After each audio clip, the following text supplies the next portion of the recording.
Good day. My stance for that question is a no.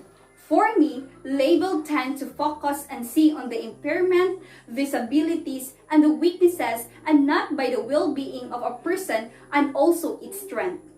To deepen my side, one reason is that with this labeling, it shows one person's limitation to do things in compared to the other people. With this labeling, it might hurt the person inside emotionally and mentally, and thus it can lead them to develop a sense of low self-esteem and self-confidence. I know that labeling a person with disability can lead them to develop a low expectation coming from its individual self and towards the people around them.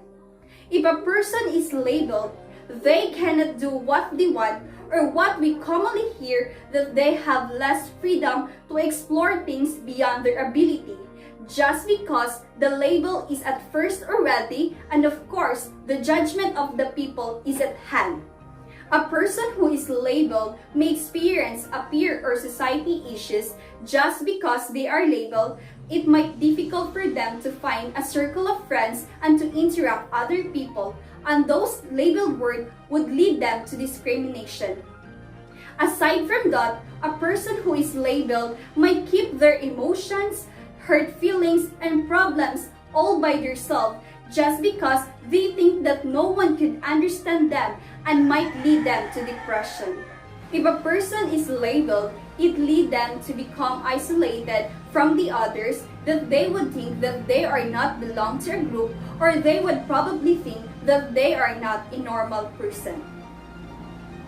For me, when a person is being labeled, the guilt and the blame is forced onto their own self and to their parents, and the person cannot even receive a fairness treatment among other people. Lastly, if the person is labeled, it can affect their reputation either for good or bad or negative at all in the mind of the people around them.